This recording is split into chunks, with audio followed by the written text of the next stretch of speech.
Good evening, respected faculty, my dear senior, and all of my friends. भन्दा पहिला त आज इमर्जेन्सीमा अलिक केस बढी भएर र टेक्निकल प्रब्लमले गर्दाखेरि अलिकति ढिलो भएको छ। I am Dr. Manoj, third year MD, GP resident. Today I am here presentation on a topic of VNS-SS. सबभन्दा प्रथम त हामीले यो जुन स्लाइड हेर्दाखेरि जुन यसमा हामीले लोकेट गर्न सक्छौँ, यसमा चाहिँ हेर्दाखेरि पनि लाखौं भन्दा बढी चाहिँ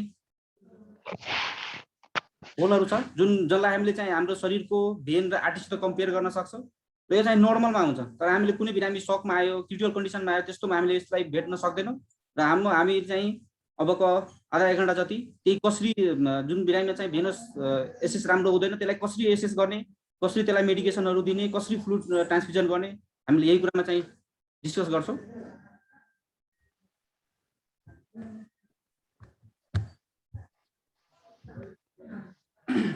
र यो पिक्चर मैले एउटा चाहिँ हाम्रो सोशल साइटबाट लिएको थिएँ। यसमा चाहिँ dream of every hospital health worker, यसमा हामीले हेर्दाखेरि यो मान्छेको जुन भेनस कस्तो प्रोमिनेन्ट छ कि यसमा हामीले जति एकदमै इजिली एसेसेबल छ उहाँको, तर सबै बिरामीमा चाहिँ यस्तो हुँदैन, डिफिकल्टी हुन्छ र के कस्तो डिफिकल्टी हुन्छ त्यसलाई हामीले कसरी म्यानेज गर्ने, कसरी फर्दर मेडिकेसनहरु दिने, त्यसको लागि चाहिँ हामीले अब डिस्कस गर्छौं। Introduction regarding the venous access. Establishing venous access is critically important and can be technically challenging.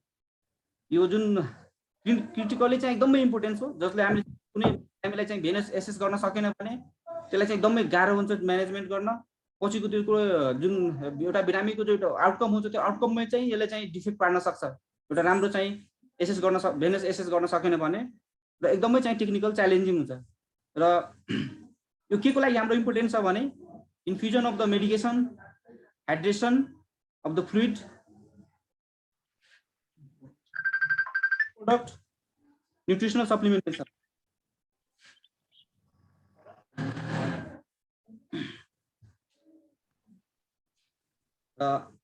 यो स्लाइडमा हामीले चाहिँ हेर्छौं superficial vein of the hand and forearm. यसमा हेर्दाखेरि चाहिँ the digital vein drain into the dorsum venous network on the dorsum of the hand. Dorsum of the hand, जस्तो यहाँ छ हाम्रो dorsum of the hand, leads to prominent superficial vein and divided into two. One is the cephalic vein, अर्को चाहिँ हाम्रो basilic vein हुन्छ कि। र the basilic and cephalic vein ultimately drain into the origin and termination of the axillary vein respectively. जुन हाम्रो axillary vein यहाँ छ एउटा, यहाँ निस्केको छ, यहाँ चाहिँ both basilic as well as cephalic vein चाहिँ यसमा ड्रेन हुन्छ। र medial cubital vein is the communication between the basilar and the cephalic vein in the cubital fossa. जुन हामीले यहाँ हेर्न सक्छौं medial cubital vein हुन्छ, जुन हाम्रो चाहिँ बेसियर र cephalic vein को चाहिँ cubital fossa मा यसले चाहिँ कम्युनिकेसन गरिरहेको हुन्छ। and perforating veins connect superficial vein to the deep vein. यसमा चाहिँ हाम्रो perforating vein हुन्छ, यसमा चाहिँ superficial to the deep सित चाहिँ कनेक्सन भइरहेको हुन्छ। Now talking regarding the anterior veins, anterior view superficial vein of the upper extremity. यसमा हामीले हेर्दाखेरि चाहिँ मेनली दुई चारमा कुरा हुन्छ, एउटा चाहिँ cephalic vein मा, अर्को चाहिँ basilic vein मा हुन्छ कि। The cephalic vein which is originated at the radial aspect of the wrist, which is radial aspect बाट हाम्रो wrist बाट चाहिँ origin भएको छ, and traversing the radial border of the forearm, it receives tributaries from both the ventral and dorsal surface. यसमा चाहिँ both ventral as well as dorsal surface बाट हुन्छ। At the intercubital fossa, it provides a tributary to the medial cubital vein in the upper arm. It valves in the glove between the pectoralis major and deltoid muscle. It pierces the cracoclavicular fossa and crossing the axillary artery in the axillary vein just below the clavicle. अर्को हुन्छ हाम्रो जुन basilic vein, त्यसो basilic vein चाहिँ mainly originated in the ulnar aspect of the wrist, transversing the ulnar side of the forearm to the intercubital, where it joined by the medial cubital fossa vein. यसमा चाहिँ medial cubital fossa vein मा जुन हामीले हेर्छौं hello हुन्छ त भयो it ascend in the grooves between the bicep brachialis and pronator teres, which crosses the brachial artery at the elbow and continue cephalic along the medial border of the bicep brachialis, perforate the deep fascia and joined in the brachial vein. Manoj एकैछिन यहाँ ब्याकग्राउन्डमा sound आयो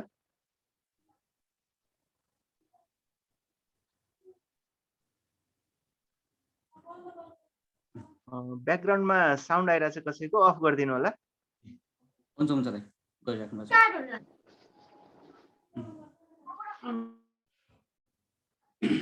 अर्को हाम्रो हेर्दाखेरि चाहिँ intravenous Ivy catheter flow rate जुन हाम्रो सबै एउटै गजको एउटै रङको क्याथेटर के भन्छ आइभी क्याथेटर हुन्छ त्यो फरक के हुन्छ भने एउटा त चाहिँ जुन हामीले भेन हेर्छु त्यो हाम्रो चाहिँ कतिको फ्लुइड रिसस्टेसन गर्नुपर्छ त्यसमा र त्यसमा हामीले चाहिँ मेनली डिपेन्ड हुन्छ जुन हामीले हेर्दाखेरि एउटा चाहिँ मेनली युज भएको 18 16 र 14 हुन्छ 22 हामीले जेनरली चाहिँ पेडियाट्रिक ग्रुपमा युज गरिरहेको हुन्छ र 14 हामीले चाहिँ जेनरली जुन बिरामीको हाइपोकल्मिक शकमा हुन्छ हामीले चाहिँ एक्सेसिभ फ्लुइड रिसस्टेसन गर्नुपर्छ कन्डिसनमा हामीले युज गर्छौं जुन 22 गजको हुन्छ त्यसमा हामीले चाहिँ हाम्रो जुन उसको म्याक्सिमम टार्गेट हुन्छ भने त्यो चाहिँ 35 ml पर मिनेट हुन सक्छ त्यो चाहिँ नर्मल ग्राभिटीको लागि अनि प्रेसर दियो भने त्यो चाहिँ 71 पास गर्न सकिन्छ त्यो चाहिँ 20 गजको हुन्छ जसमा चाहिँ अन ग्राभिटीमा चाहिँ 64 हुन्छ र प्रेसर चाहिँ 105 हुन सक्छ त्यो हाम्रो ब्याकग्राउन्डमा साउन्ड आइरहेछ कि अर्को 18 गजको पेनुलामा हामीले हेर्दाखेरि उसको चाहिँ प्रेसर चाहिँ 153 हुन्छ अर्को 16 गज जसमा हाम्रो चाहिँ 155 ml पर मिनेट हुन्छ with 34 ml in with pressure र हाम्रो सबभन्दा जुन लार्ज बस साइज हुन्छ त्यसलाई चाहिँ 14 गजको हुन्छ जुन 55 ml हुन्छ त्यसमा चाहिँ हाम्रो विथ ग्राभिटी गर्दाखेरि 236 ml चाहिँ पर मिनेट हामी दिन सक्छौं यसमा अराउन्ड 500 ml को जुन उ छ कुनै एनएस र कुनै बोतल छ भने त्यसलाई हामीले लगभग चाहिँ 2-3 मिनेटमा पनि पास गर्न सकिन्छ यसले गर्दाखेरि र विथ प्रेसर हामीले चाहिँ 384 ml पर मिनेट सम्म जान सक्छौं यसमा मनोज एकैछिन हजुर दाइ हुन्छ तपाई कन्टिन्यू गर्नु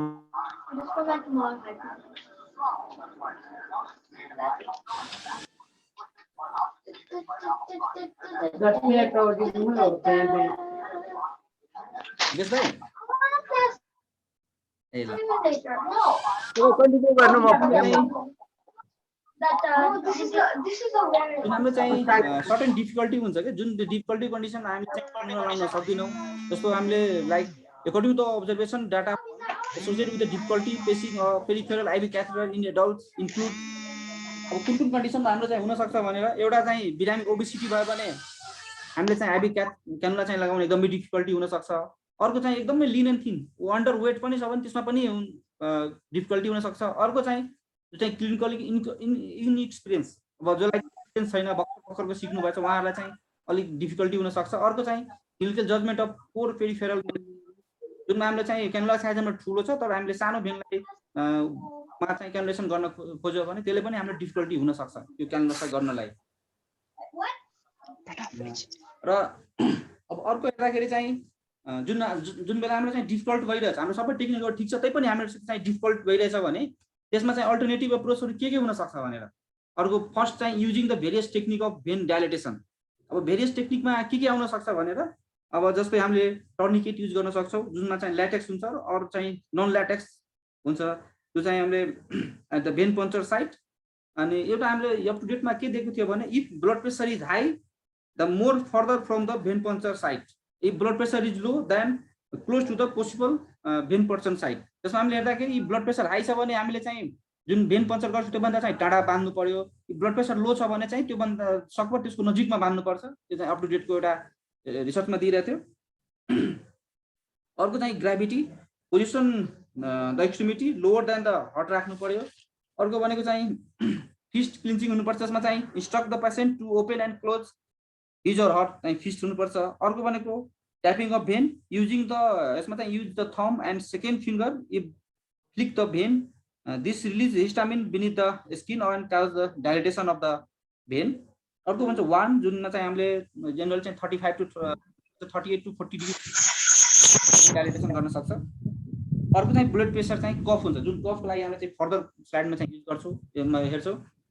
अर्को टेक्निक भनेको चाहिँ external jugular cannulation, ultrasound guided central venous catheter और पेरिफेरल क्याथेटर और चाहिँ intraosseous catheter in case of the paediatric group और don't found the venous access, त्यस्तो कन्डिसनमा चाहिँ इंट्राओसियस पनि युज गर्न सकिन्छ। अब फर्दर स्लाइडमा हामी चाहिँ यसको हामी डिस्कस गर्छौँ।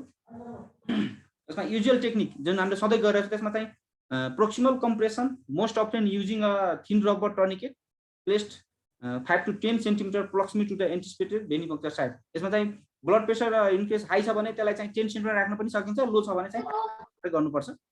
Tourniquet pressure should be greater than venous pressure but less than the arterial pressure to allow the arterial flow. Also placing the anticipated cannulation site below the level of the heart, usually uses gravity to reduce the venous return. अर्को हाम्रो lightly tapping or gently stroking the vein along its length in the proximal to distal direction. अर्को having the patient alternative cleanse and relax his fist, elevating a skin temperature to 39 to 42 degrees centigrade at the cannulation site, and this can be accomplished by placing the site in the warm water or by applying a warm compress. कुनै पनि बिरामीको हाम्रो in case अब क्यानुला चाहिँ भइरहेछ भने त्यस्तो बिरामीलाई चाहिँ हामीले एकछिन वार्म वाटरमा त्यसको ह्यान्डलाई राख्यो र न त कुनै वार्म कम्प्रेस गरेर राख्यो भने त्यसमा पनि हामीले इजिली क्यानुला गर्न सकिन्छ। एउटा अल्टरनेटिभ मेथड हो यो।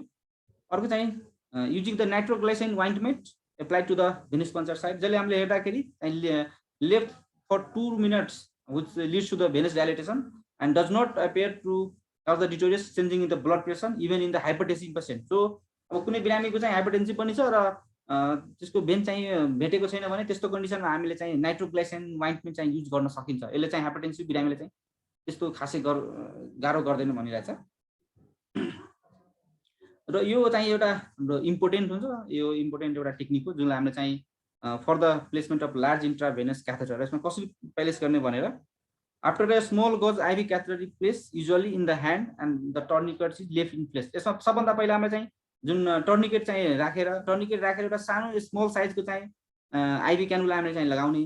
त्यो लगाएपछि हामीले के गर्ने भने 60 to 300 ml चाहिँ हाम्रो जुन आइसोटोनिक क्रिस्टलाइड फ्लुइड हुन्छ त्यो चाहिँ पुस गर्ने र त्यति बेलासम्मलाई चाहिँ टर्निकेटलाई चाहिँ हामीले टाइटमै राख्छ, त्यसलाई चाहिँ ओपन गरेको हुँदैन, लुज गरेको हुँदैन। हामीले जुन हामीले यो पुस गर्दाखेरि अब टर्निकेट त्यहाँ प्रेसर चाहिँ हाई दिइरहेको हुन्छ, त्यो माथि चाहिँ अब हाम्रो फ्लुइडलाई जान दिँदैन, त्यहाँ रोकिरहेको हुन्छ र जति हामीले पुस गरेछौँ त्यो फ्लुइड चाहिँ त्यहीँको एडजेसेन्ट टिस्युहरूमा त्यहीँको एडजेसेन्ट भेनहरूमा चाहिँ प्रोमिनेन्ट हुन्छ, जसले गर्दाखेरि त्यहाँको भेनहरू चाहिँ प्रोमिनेन्ट हुन्छ र फेरि हामीले चाहिँ ठुलो लार्ज बो साइज क्यानुला चाहिँ त्यो भेनमा चाहिँ लाउन हामीलाई सजिलो हुन्छ। त्यो एउटा चाहिँ त्यो टेक्निक हामीले एप्लाई गर्न सक्छौँ। अब अर्को हाम्रो चाहिँ एक्सटर्नल जुगुलर भेन क्यानुलेसन। यो चाहिँ हाम्रो एक्सटर्नल जुगुलर भेन चाहिँ drain into the subclavian vein which is a large vein in the neck that is usually cannulated even in the patient with severe volume depletion. तर यसमा चाहिँ when inserting the catheter avoid the valve in the external jugular vein which can impair the function of the external jugular vein. यसमा हामीले हेर्दाखेरि चाहिँ superficial vein of the neck, यसमा के हुन्छ भने यसमा चाहिँ सुपरफिशियल टेम्पोरल भेन र म्याक्सिलरी भेन यो दुईटा चाहिँ कम्बाइन हुन्छ। यो दुईटा कम्बाइन भएपछि हामीले चाहिँ रेट्रोमेन्डिबुलर भेन बनाउँछ र रेट्रोमेन्डिबुलर भेनले फेरि आफ्नो एन्टेरियर ब्रान्च दिएर एउटा चाहिँ फेसियल भेन बनाउँछ र retromandibular vein with combination of the posterior auricular vein they further make a combination which make a external jugular vein. जसमा हेर्दाखेरि सुपरफिशियल भेन र म्याक्सिलरी भेन मिलेपछि रेट्रोमेन्डिबुलर भेन बनायो। रेट्रोमेन्डिबुलर भेन र पोस्टिरियर ऑर्डिकुलर भेन चाहिँ दुईटै मिलेर फर्दर गरेर चाहिँ एक्सटर्नल जुगुलर भेन बनाउँछ जुनमा हामीले चाहिँ क्यानुलेसन गर्नलाई हामीले सजिलो हुन्छ। अर्को हामीले चाहिँ अब जुन एक्सटर्नल जुगुलर भेनको क्यानुलेसन गर्नलाई कसरी त्यसलाई सजिलो बनाउन सक्छ भने placing the patient bed in the head down that is Trendelenburg position हुन्छ। यसमा यो पोजिसनमा राख्दाखेरि हामीले चाहिँ त्यहाँको भेनस चाहिँ त्यहाँ के भन्छ ब्लडको फ्लो बडी हुन्छ, बडी भएपछि चाहिँ हाम्रो जुन भेनस हुन्छ त्यो चाहिँ डाइलेट भएर त्यसमा हामीले इजिली एउटा क्यानुलेसन गर्न सक्छौँ। अर्को चाहिँ भ्याल्भल्भा म्यानुभर पनि एप्लाई गरेर त्यहाँको हामीले चाहिँ जुन भेनस हुन्छ त्यो भेनस रिटर्न के भन्छ त्यसलाई पोर्मिनेट गरेर त्यो पनि हामीले गर्न सक्छौँ भ्याल्भल्भा म्यानुभरबाट पनि एक्सटर्नल जुगुलर भेनको चाहिँ क्यानुलेसन गर्न सक्छौँ। अर्को थर्ड राम्रो थियो चाहिँ अल्ट्रासाउन्ड गाइडेड चाहिँ भेनस एसेस। जुन अल्ट्रासाउन्ड गाइडेड भेनस एसेसमा हामीले चाहिँ जेनरली 3 ठाउँमा चाहिँ उ गर्न सकिन्छ अल्ट्रासाउन्ड सेन्ट्रल भेनस क्याथेटरको लागि विच इन्क्लुड द सबक्लेभियन भेन ऊ चाहिँ हाम्रो चाहिँ सेन्ट्रल भेनस क्याथेटर अन्तर्गत पर्छ सबक्लेभियन भेन इन्टरनल जुगुलर भेन र अर्को चाहिँ हाम्रो फिमोरल हुन्छ जुन चाहिँ फिमोरल भेनमा क्याथेटर गर्न सकिन्छ जुन हामी चाहिँ फिमोरली इन्सर्टेड सेन्ट्रल क्याथेटर भन्छौँ। अर्को हाम्रो चाहिँ पेरिफेरल इन्सर्टेड क्याथेटर हुन्छ जुन हाम्रो चाहिँ सिम्पल यो क्युबाइटल भेनहरूको एक्जिलरीहरूको नभए हाम्रो चाहिँ यसमा चाहिँ युज गर्न सकिन्छ। तर अल्ट्रासाउन्डेड युएसजी गाइडेड भेनस एसेसको पनि सर्टेन चाहिँ लिमिटेसनहरू हुन्छ जुन लिमिटेसनमा हामी चाहिँ ultrasound resolution decrease with the depth. अब जति डेप्थमा हामीले गयो भने त्यति त्यसको रिजोल्युसन चाहिँ डिक्रिज हुन सक्छ र हामीले चाहिँ एक्ज्याक्ट भेन हो कि आर्ट्री हो चाहिँ हामीले कन्फ्युज हुन सक्छौँ त्यसमा चाहिँ छुट्याउनलाई र राम्रोसित क्लियर पनि हुँदैन। अर्को भनेको चाहिँ vascular structure in the morbidity obese patient may be difficult to visualise and assess जसमा हामीले चाहिँ भास्कुलर स्ट्रक्चरहरू चाहिँ ओबेज पेसेन्टहरूमा यति चाहिँ डेप्थ बढी भएर चाहिँ भिजुअलाइज गर्न सक्दैनौँ र यसमा चाहिँ डिफिकल्टी हुन्छ भिजुअलाइजमा। अर्को चाहिँ सबक्युटेनियस इन्फाइसमा जुन हुन्छ त्यस्तो कन्डिसनमा पनि जुन हाम्रो इन्टरनल अर्गन छ कि सर्फेस टिस्युहरू छ त्यो दुइटैमा हामीले छुट्याउन चाहिँ डिफिकल्टी भइरहेको हुन्छ। त्यही भएर यो तिनवटा कन्डिसन भएको बिरामीहरूमा अलि चाहिँ युएससी गाइडेड भेनस एसेस गर्न पनि गाह्रै हुन्छ। नर्मल त गाह्रै हुन्छ तर युएससी गाइडेडमा पनि गाह्रै हुन्छ। र चाहिँ सर्टेन एडभान्टेज र डिसएडभान्टेज पनि छ हाम्रो चाहिँ सेन्ट्रल भेनस एप्रोचको। जस्तो चाहिँ एक्सटर्नल जुगुलर भेनमा चाहिँ यसको एडभान्टेजमा हेर्दाखेरि चाहिँ superficial veins vessels that is often visible र कोआगुलोप्याथी इज नट प्रोहिबिटेड।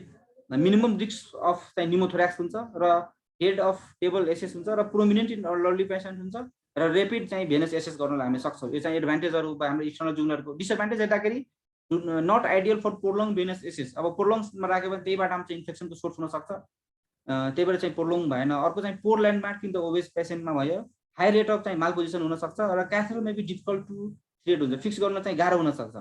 र अर्को चाहिँ इन्टरनल जुगुलर क्यानुलेसनमा चाहिँ यसको एडभान्टेज हेर्दाखेरि मिनिमम रिस्क अफ निमोथोराक्स हुन्छ।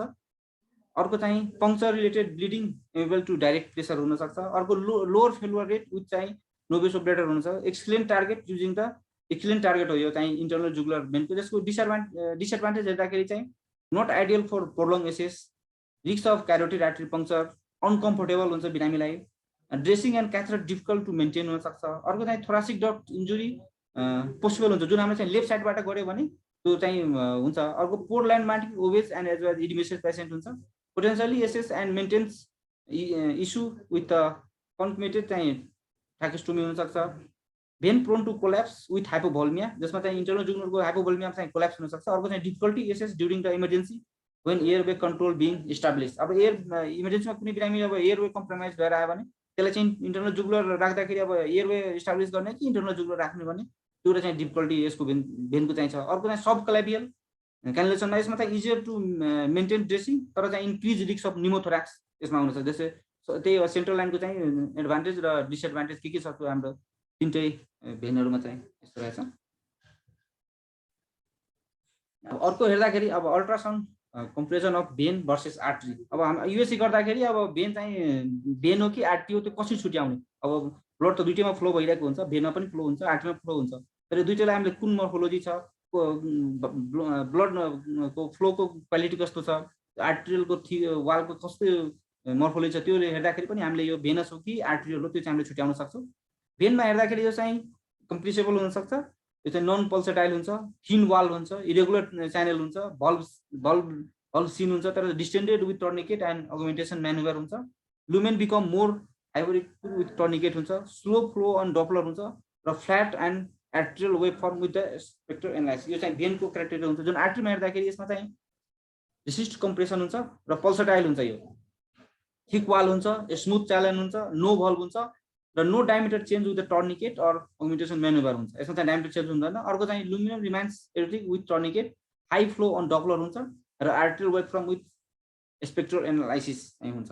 अब यो पिक्चर मैले यसमा हामीले एउटा पिक्चर हालेको छु। यसमा चाहिँ आर्ट्रियल हुँदाखेरि कस्तो कलरको हुन्छ र भेनमा चाहिँ के हुन्छ भनेर। अब यसमा हामीले हेर्दाखेरि यो राइट साइडमा हाम्रो चाहिँ आर्ट्रियलको छ। यसमा चाहिँ फ्लो रेट पनि हाई छ, यसको भेन के भन्छ हाम्रो आर्ट वाल पनि हेर्दाखेरि ठिक नै छ र लेफ्टमा हेर्दाखेरि यसको वाल चाहिँ थिन छ र यसमा चाहिँ स्लो फ्लो भइरहेछ हाम्रो। अर्को हाम्रो चाहिँ यो चाहिँ इन्ट्राओसियस इन्फ्युजन साइट, जुन हाम्रो इन्ट्राओसियस इन्फ्युजन साइटहरू हुन्छ जसमा चाहिँ इन्डिकेसन यो कुन बिरामीमा गर्न सकिन्छ भनेर the patient come in the shock and we don't able to access the ritual IBSS हुन्छ कि जस्तो लाग्यो भने सेफ्टी सकमा आयो भने, स्टेटस एपिलेप्टिक्समा छ भने, एक्सटेन्सिभ बर्न छ भने, मल्टिपल ट्रोमाहरू छ भने त्यस्तो कन्डिसनमा हामीले चाहिँ यो इन्ट्राओसियस इन्फ्युजन साइटहरू युज गर्न सकिन्छ। यो हामीले कुन कुनमा युज गर्न सकिन्छ भने यो चाहिँ intraosseous infusion is possible because of the presence of the vein that drain the medullary sinuses in the bone marrow of the long bone. त्यसमा हामीले यसमा हरेक बोनकोमा चाहिँ जुन मेडुलरी साइनस हुन्छ त्यहाँ चाहिँ यो हरेक बोनको चाहिँ त्यहाँ आफ्नो रिस्पेक्टिभ चाहिँ भेनहरू पनि भइरहन्छ।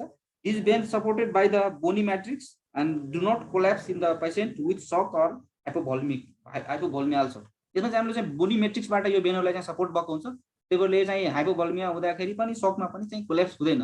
जस्तो यो भेनहरूमा पाउने भनेको प्रोक्सिमल टिबियामा चाहिँ पोप्लिटेल भेन हुन्छ, अर्को फ्युमरलमा चाहिँ branches of the femoral vein, distal टिबियामा मिडल मेलिनसमा ग्रेटर सेप्नस भेन, पोक्सुलरी ह्युमरसमा चाहिँ एक्जिलरी भेन, म्यानुब्रियममा चाहिँ अपर एक्सटर्नलमा चाहिँ internal mammary and azygos vein हुन्छ। र यसको चाहिँ सर्टेन जुन हाम्रो इन्ट्राओसियस इन्फ्युजन साइटहरू छ त्यसको सर्टेन चाहिँ कन्ट्राइन्डिकेसनहरू पर्छ, कति बेला हामीले दिन सकिन्छ र कति बेला हामीले चाहिँ दिन सक्दैन।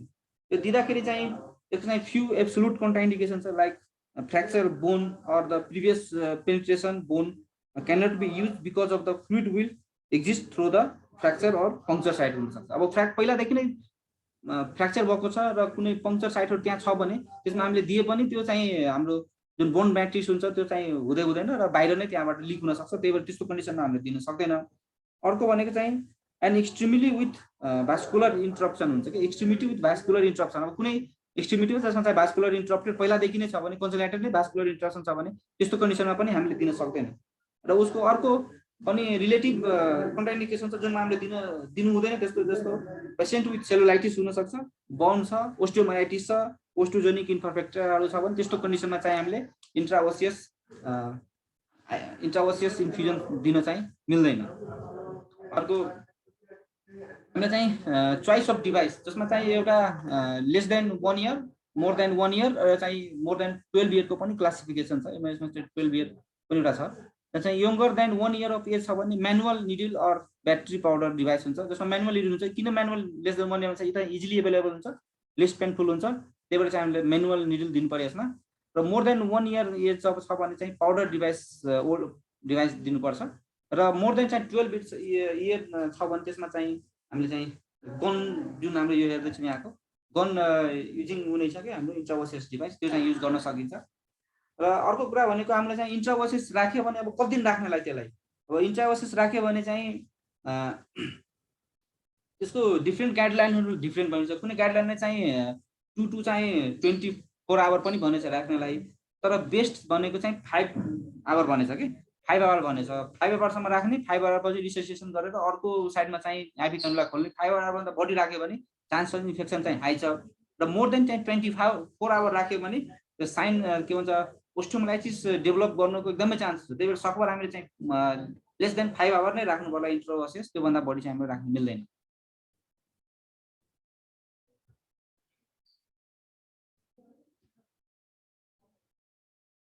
Thank you for your kind listening.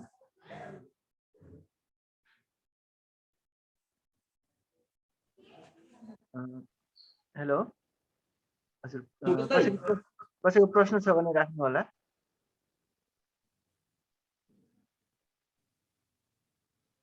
Venus एसएससँग सम्बन्धित प्रश्न छ भने राख्नु होला।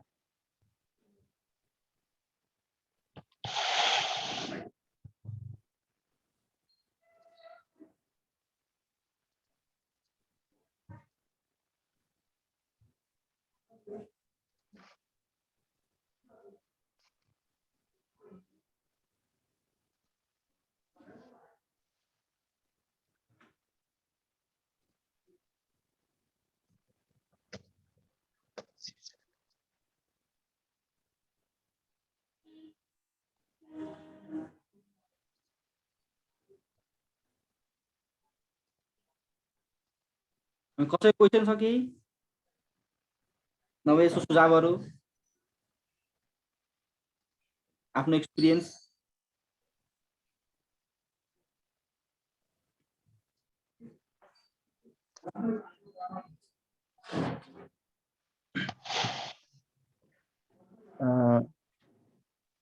प्रश्न कतै छैन जस्तो छ।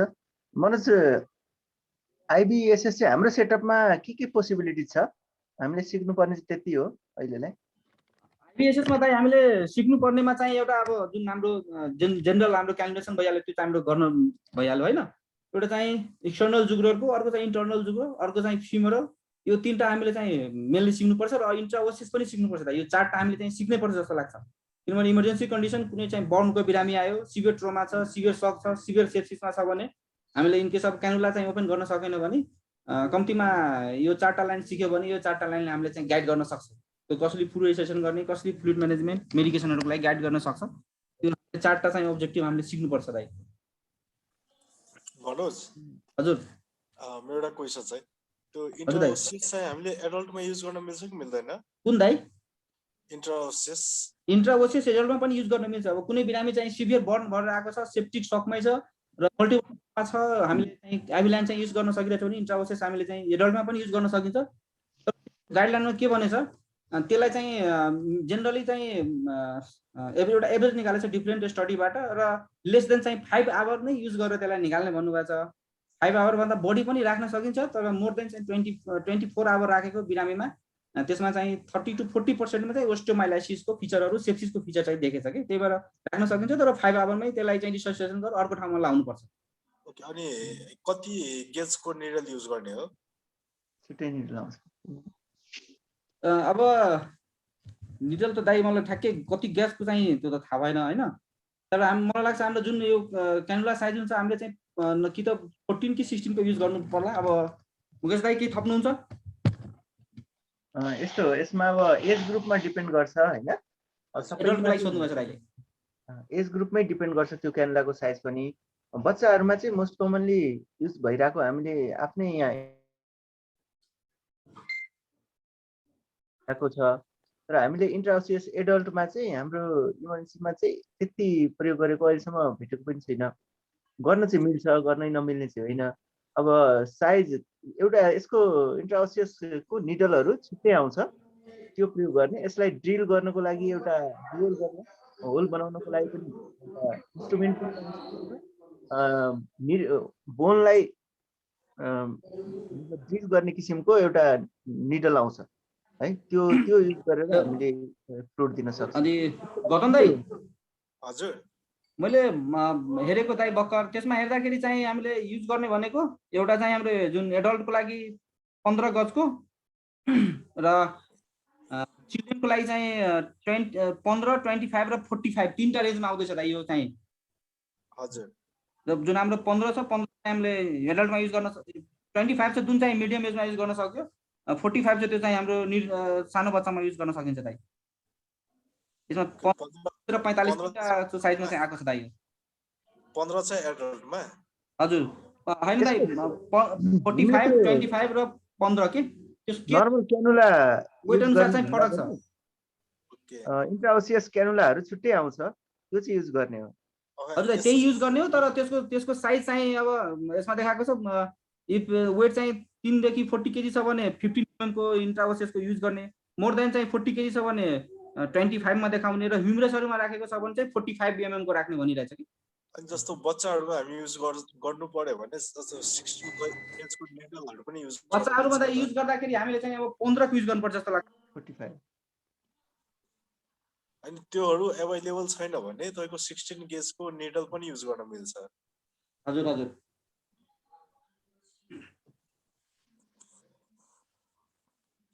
Thank you.